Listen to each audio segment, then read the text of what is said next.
Саламатсыңарбы студенттер? Бүгүн биз жалпы ботаника, өсүмдүктөрдүн анатомиясы жана морфологиясы предметинин лабораториялык сабак өтмөкчүбүз. Бул лабораториялык сабакты мен Сагынбаева Гүлзада Абазбековна алып барам. Бүгүнкү биздин темабыз жалбырактын анатомиялык түзүлүшү. Биздин сабактын негизги планы болуп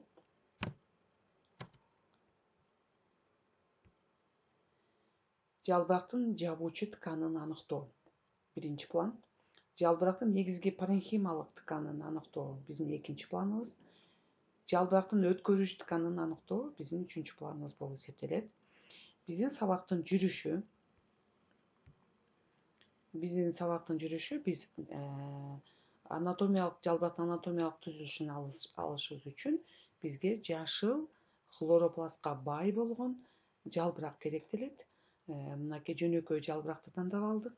Бул жалбырактын билесиңер дозофентралдык формага ээ. Жалбырак үстүңкү жана астыңкы эпидермадан турат. Эгерде биз жалбыракты пластинкасыны туурасынан кесип алып, аны биз лупадан көрө турган болсок, анда биз жалбырактын сырткы эпидермасын жана тарамыштарын гана көрө алабыз. Ошон үчүн биз жалбыракты туурасынан кесилген жалбырактын сырткы эпидермасын сыйрып көрүп, аны препаратка коюп, микроскоптон карап көрө турган болсок, анда биз жалбыракта моундай жыш айланышкан эпидермадагы тирүү клеткаларды көрө алабыз, эукариоттук клеткаларды көрө алабыз. Анын бул эпидерма башкача айтканда жабуучу ткандын эпидермасы жалбырак пластинкасынын үстүңкү жана астыңкы бетинде болот. Ал эпидермалык клеткалардын ар бир аралыктарында моундай үт тешикчелери болот. Бул үт тешикчелер моундай буурчак сымал формадагы эки клеткадан турат. Бул буурчак сымал клеткалардын эки четинде жабуучу, мындайча айтканда ачылып жабылуучу, кызмат аткаруучу функцияга ээ болгон клетка болот. Ал клеткалар бири-бирине аралыкта ачылып, кайра жабылып турат. Анын негизинде бул жерде газ алмашуу жана суунун буулануусу жүрөт.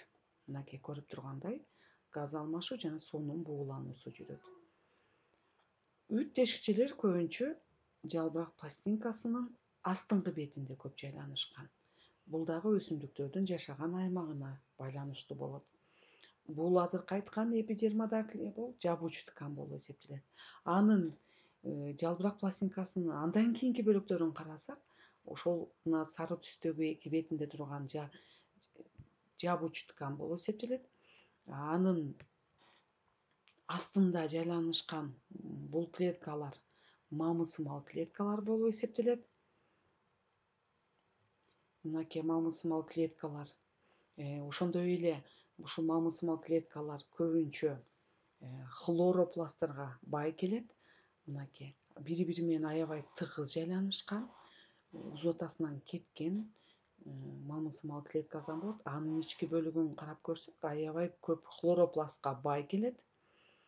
Хлоропластка бай келип, бул жерде эң көп фотосинтез процесси эң көп жүрөт. Жыш жайланышканына байланыштуу.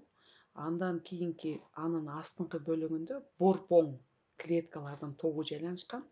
Бул борпоң клеткалардын аралыгында клетка аралык боштор көп болуп, газ алмашуу, мынакей суунун жылышы аябай жакшы жүрөт, ыңгайлуу шарт түзүлөт. Демек, борпоң клеткалардан газ жана суулар мамы клеткаларга өткөрүлүп берилет. Эң негизги көп процесс, фотосинтез процесси мамы клеткаларында жүрөт. Бул жер негизги паренхималык негизги ткан болуп эсептелет.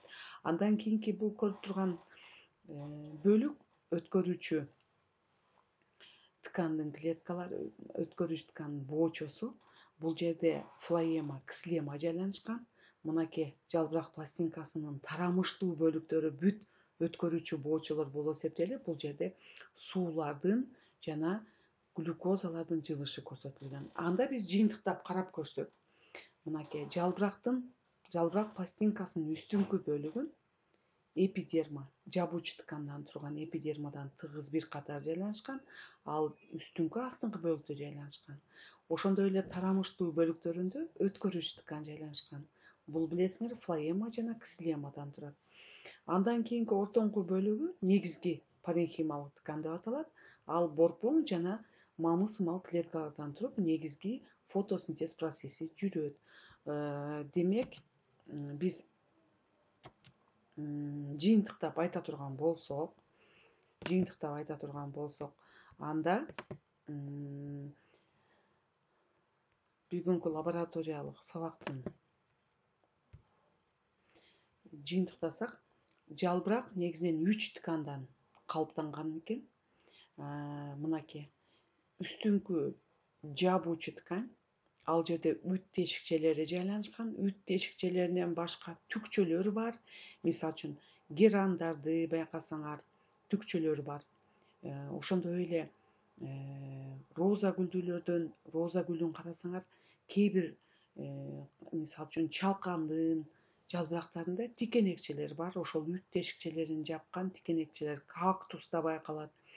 Демек, үт тешикчелери үтчөлөрдөн гана турбастан, түкчөлөрдөн, тикенекчелерден да туруп калышы мүмкүн. Бул үт тешикчесин жабуучу кызматты аткарат, жаап суунун булануусун азайтат. Жабуучу ткандын астыңкы бөлүгүндө мынакей силер көрүп тургандай мамы-сымал клеткалар. Анын астында борпоң клеткалар, мына бош клеткалар турат. Мамы-сымал клеткалар өтө көп хлоропласттарга бай болуп, негизги фотосинтез процесси ушул жерде жүрөт. Мамы-сымал клеткаларда булар клетка аралык боштуктары көп болгондуктан, сырттан келген абанын курамынан кычкылтекти, көмүрчүкүл газды соруп алат да, билесиңер. Абанын курамынан кычкылтек дем алууга кетсе, ал эми көмүрчүкүл газы фотосинтез процессине кетет. Ошондой эле суу ушул борпоң клеткалар аркылуу могул мамы клеткаларга өткөрүлүп берилет. Андан кийин мынакей түтүкчөлөр, бул түтүкчөлөр өткөрүүчү боочолордун кызматын аткарат. Флоема жана ксилемадан турат булар. Ксилема сууну ташып алып келип берсе минералдык заттар менен, флоема ушул фотосинтездин жыйынтыгынан пайда болгон заттарды, глюкозаларды ташып алып кетет башка органдарга. Ушул эпидерманын астындагы борпоң жана мамы-сымал клеткалардын тобу негизги паренхимал ткандан, өзгөчө мезофил ткандан деп айтабыз. Негизги паренхимал ткандын түрү болгон мезофил ткандан турат. Андан кийин ушул фотосинтез процесси ишке ашат. Бул фотосинтез процесси ишке ашыш үчүн жарык, нымдуулук, температура керектелет. Урматтуу студенттер, биз бүгүнкү лабораториялык сабакты жыйынтыктадык. Эгер силер ага түшүнгөн болсоңор, анда биз кийинки этапка, силердин билимиңерди текшерүү, баалоо этабына өтөлү. Ага чейин кандай адабияттар колдонулганын айтып кетейин. Аким Тажибаевдин өсүмдүктөрдүн анатомиясы жана морфологиясы боюнча практикум биздин баардыгыбыз да колдонобуз. Анан интернет булактарынан видео роликтер колдонулган бул лабораториялык сабакка.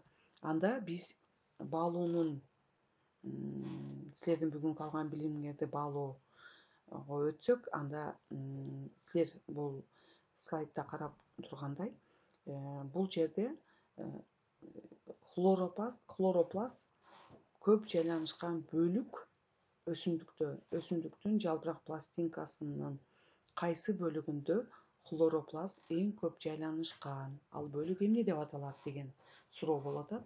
Мынакей бул квадраттардын астында жооптор жазылып турат. Мынакей биринчиси борпоң, экинчиси үт тешикчелүү, үчүнчү мамы чалуу бөлүктөр дейт, төртүнчү өткөрүүчү боочолордо дейт. Ушунун кайсынысы туура болсо, ошол туура бөлүктү силер белгилеп алгыла. Белгилеп аткан учурда силер түскө көңүл бургула. Кайсыл түс туура? Биз бул жерде 4 түс берилген, 4 квадратта. Ошол түстү белгилеп алышыңар керек. Эгер жетишкен болсоңор, биз кийинки суроого өтөбүз. Экинчи сурообуз дагы ошондой түстөрдү берилген геометриялык фигуралар турат. Фотосинтездин жыйынтыгында кандай зат пайда болот?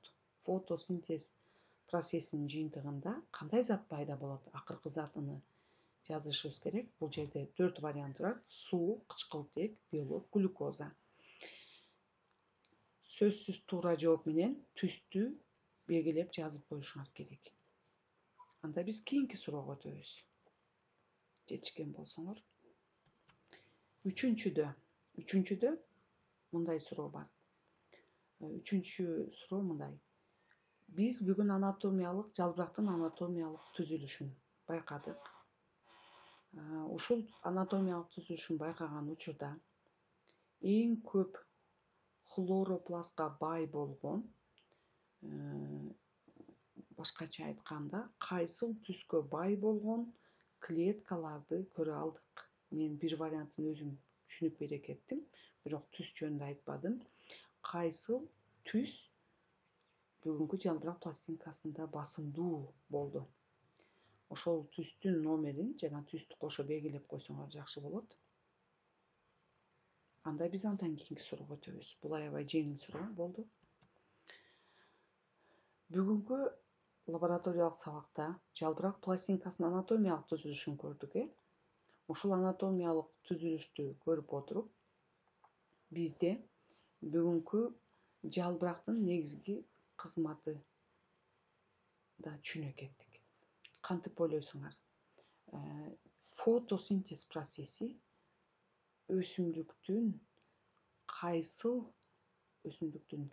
жалбырактын кайсыл тканында эң көп процесс, ошо фотосинтез процесси жүрөт? Жалбырактын кайсыл тканында фотосинтез процесси жүрөт? Сөзсүз белгилеген учурда түстү кошо белгилегиле. Андан кийинки суроого өтөбүз. Андан кийинки 5-чи суроого келдик. Тегерекченин ортосунда үтчө деп жазылып турат. Ушул үт тешикчеси жалбырак пластинкасынын кайсыл тканында жайланышкан? Үт тешикчеси жалбырак пластинкасынын кайсыл бөлүгүндө жайланышкан? Бул тегерекченин ичинде жоопторунда ткандын баштапкы аталышы гана жазылган. Мен окуп кетсем: ÖT өткөрүүчү ткан, ЖT жабуучу ткан, НT негизги ткан, негизги паренхималык ткан, СT соруучу ткан. Кайра кайталайм. Үтчө, үт тешикчеси жалбырак пластинкасынын кайсыл тканында жайланышкан? Өткөрүүчү тканда, жабуучу тканда, негизги тканда, соруучу тканда. Жоопту жазган мезгилде ошол жооп кандай түстө турат, ошону кошо белгилегиле. Биз ошентип силер менен 5 суроо менен бүгүнкү өткөн лабораториялык сабак жалбырактын анатомиялык түзүлүшүнү силердин түшүнгөнүңөрдү баалап алдык. Анда жыйынтыкта баалоонун жыйынтыгына келип жеттик. Урматтуу студенттер, эгерде ким бардык 5 суроонун тең жашыл түстүү жоопту туура белгилеген болсо, анда бүгүнкү теманы силер эң жакшы түшүнгөн болдуңар. Бүгүнкү лабораториялык сабагыбыз бүттү. Көңүл бурганыңар үчүн чоң рахмат.